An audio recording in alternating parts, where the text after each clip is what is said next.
Hello and welcome to Synopsis. I am Krishna. This is lecture for the Hindu and Indian Express in 5 minutes.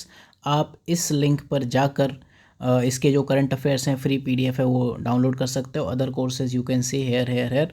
Hindi medium में same lectures आपको यहाँ read या फिर redefine IAS पर मिलेंगे. तो start करते हैं. 4 दिसंबर 2020 के लिए करंट अफेयर्स के नाम पर प्रीलिम्स में कुछ भी नहीं है. There is no new news in current affairs. जो भी है कंटेम्प्रेरी इश्यूज़ हैं. तो आप देख रहे हो कि पिछले 4 दिन से लगातार सेम चीज़ I am telling. There is no new news in current affairs. Languages के लिए दो इम्पॉर्टेंट न्यूज़ हैं. एक है यूलू प्रोक्लेमेशन यूनेस्को ने दिया था 2018 में. ये चांगशा चाइना में first international conference on language resource protection, इसको आप ऐसे भी रट सकते हो. तो इसका जो एम है दुनिया की लिंग्विस्टिक डाइवर्सिटी है उसको प्रमोट करना है, प्रोटेक्ट करना है, उसके लिए है. इसी तरह का एक और चीज़ है वो यूएनजीए ने किया है, not UNESCO. International year of indigenous language 2019 को इन्होंने डिक्लेयर किया. अब जो ये चीज़ है इंडिजिनस लैंग्वेज उसको प्रमोट करेंगे नेशनल, रीजनल, इंटरनेशनल लेवल पे, सभी लेवल्स पे. अब एक डिबेट आपने सुनी होगी, तुलु लैंग्वेज को 8th शेड्यूल में ऐड करने की बात चल रही है. काफ़ी लोग डिमांड कर रहे हैं बहुत टाइम से.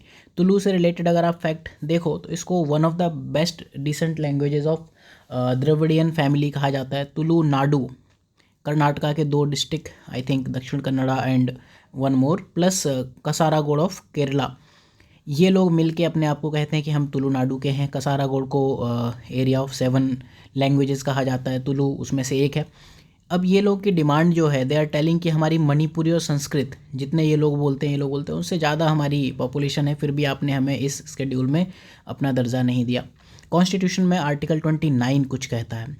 आप कमेंट सेक्शन में बता सकते हैं क्या क्या कहता है. तो ठीक है, अगली न्यूज़ देखते हैं. के शेप रिकवरी इकोनॉमी में होती है. तो के शेप रिकवरी, जैसे अभी कोविड-19 आ गया तो कुछ लोग रिकवर करेंगे, तो कुछ लोग मतलब नॉर्मल इकोनॉमी ऐसे चल रही है फिर गिरेगी, रिसेशन आ गया, कुछ लोग रिकवर करेंगे, कुछ लोग नहीं करेंगे. तो एक के टाइप का कर्व बन गया ना, ये के जैसा. ठीक है, तो इसे हम कहते हैं के शेप रिकवरी. यहाँ देखो आप. ठीक है, प्रायर टू कोविड ये 2 तरह के सेक्टर्स थे. एक ग्रुप ये है और दूसरा ग्रुप ये है. ये लगभग सेम रेट से चल रहे थे. रिसेशन आया, सब गिरे, तो कुछ लोग रिकवर कर गए, कुछ लोग नहीं किए. तो इसको के शेप रिकवरी, के से आप इसको मैच कर सकते हैं. तो इसमें जो रिकवर करने वाले लोग हैं वो टेक्नोलॉजी, रिटेल, सॉफ्टवेयर, ये लोग रिकवर कर गए. ट्रैवल अभी भी नहीं हुआ. Cinema hall, hospitality, food services अभी भी झगड़ रहे हैं. साथ में जो प्रोफेशनल्स हैं वो रिकवर कर गए, बाकी सब रह गए. तो इसे हम कहते हैं के शेप रिकवरी. एक जो आइडियल माना जाता है कि यूनिफॉर्म रिकवरी होती है अक्रॉस सेक्टर, चाहे वो प्राइमरी सेक्टर और सेकेंडरी, टर्शरी और क्वाटरनरी या इंडस्ट्रीज़, वो उस नहीं फॉलो करता है, उसके अगेंस्ट है. तो दिस इज़ के शेप रिकवरी.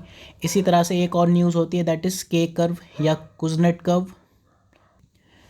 तो ये कर्व एक हाइपोथेसिस है जो ये बताता है जैसे ही इकोनॉमी डेवलप होती है तो मार्केट फोर्सेस पहले इनइक्वालिटी को इंक्रीज़ करते हैं, उसके बाद डिक्रीज़ होती है. आप इधर देखो, ये इनकम पर कैपिटा इनइक्वालिटी या टाइम आप देख लो. जैसे जैसे इकोनॉमी डेवलप हो रही है, ये आप टाइम के रेस्पेक्ट में देखो, तो इनइक्वालिटी पहले इंक्रीज़ हो रही है, बाद में डिक्रीज़ हो रही है.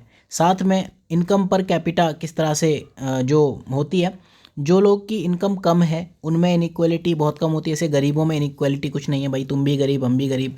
अमीरों में, अब अंबानी और टाटा इनमें क्या इनइक्वालिटी, तो वो भी अमीर और वो भी अमीर, तो इनइक्वालिटी नहीं है. लेकिन जो मिडिल क्लास है उनमें उतनी ज़्यादा इनइक्वालिटी दिखती है अगर ज़्यादा टाइम लग जाता है. एक चीज़ और, अगर ये जो कर्व ऐसा है, ठीक है, अगर ये कर्व ऐसा हो जाए तो फिर ये इनइक्वालिटी कम हो जाती है, इतने ही लोगों में है. अगर ये कर्व ब्रॉड होता जा रहा है इसका मतलब इनइक्वालिटी बहुत लोगों में है. तो ये चीज़ याद रखना. वाइडनिंग द आर्म ऑफ के इम्प्लाइज इंक्रीजिंग इनइक्वालिटी. ये कुजनेट ने ही दिया था 50s और 60s में. और ये आप पीपल, इंडस्ट्री या फाइनेंशियल एंटिटीज़ किसी के बीच भी ये कर्व मेज़र कर सकते हो. देन इंडियन ऑयल, इन्होंने एक अच्छी चीज़ की है कि 100 ऑक्टेन पेट्रोल दे दिया है. उसका नाम रखा है XP100. World class premium grade petrol है. ऑक्टेन नंबर क्या होता है, दिस इज़ इम्पॉर्टेंट. तो ये क्या होता है, फ्यूल जब आपका पेट्रोल इग्निशन होता है या डीजल का इग्निशन होता है तो वो प्रीमेच्योर इग्निशन उसका होने लगता है. तो ऑक्टेन नंबर उसको प्रीमेच्योर इग्निशन से रोकता है, रेसिस्टेंस देता है. तो ऑक्टेन नंबर को जो आप कहते हो, this is standard measure of the performance of engine और एविएशन गैसोलीन. ठीक है, जितना अच्छा ऑक्टेन नंबर होगा उतना ही ज़्यादा स्टेबल फ्यूल होगा. तो ये चीज़ आपको याद रखनी है. Then Boko Haram northern Nigeria का एक मिलिटेंट ग्रुप है। ये वहाँ की गवर्नमेंट को ओवरथ्रो करना चाह रहे हैं और एक इस्लामिक स्टेट बनाना चाह रहे हैं। ये आपको नाइजीरिया एरिया का मैप दिखेगा। ये एरिया है रेड वाला जहाँ पर ये बोको हरम एक्टिव है।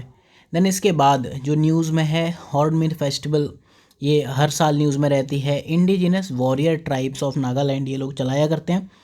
और हॉर्नबिल स्टेट बर्ड तो अरुणाचल प्रदेश की है, लेकिन जो फेस्टिवल है वो नागालैंड में मनाया जाता है।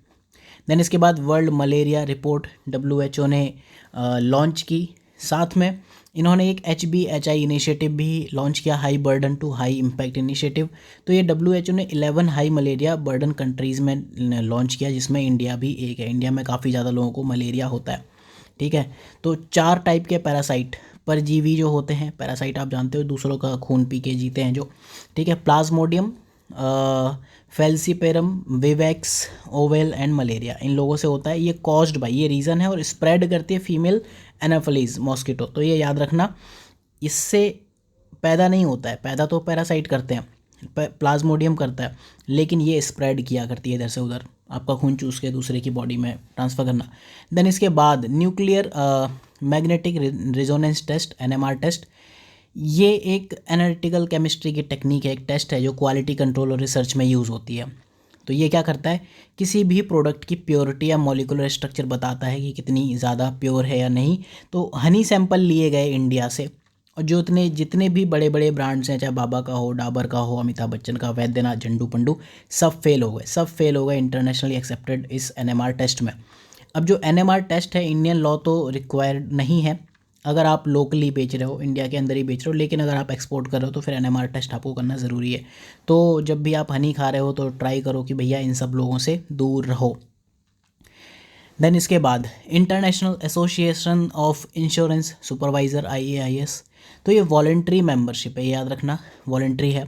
जो भी इंश्योरेंस सुपरवाइज़र और रेगुलेटर्स हैं उन्होंने मिलकर एक वॉलेंट्री ग्रुपिंग बना ली है। इंटरनेशनल स्टैंडर्ड सेटिंग बॉडी है, ये सुपरविजन ऑफ इंश्योरेंस सेक्टर करते हैं। इसका हेडक्वार्टर स्विट्ज़रलैंड में है। दुनिया के सारी बड़ी बड़ी चीज़ों के हेडक्वार्टर्स स्विट्ज़रलैंड में। तो this was all for 4th of December 2020। Synopsis IAS पर आप इंग्लिश मीडियम और रीडिफाइन एजुकेशन पर हिंदी मीडियम में आप मुझे फॉलो कर सकते हो। So thank you for watching. Comment section में एक्टिव रहिए, please like, share and subscribe, और अच्छा ना लगे तो डिसलाइक ऑल्सो।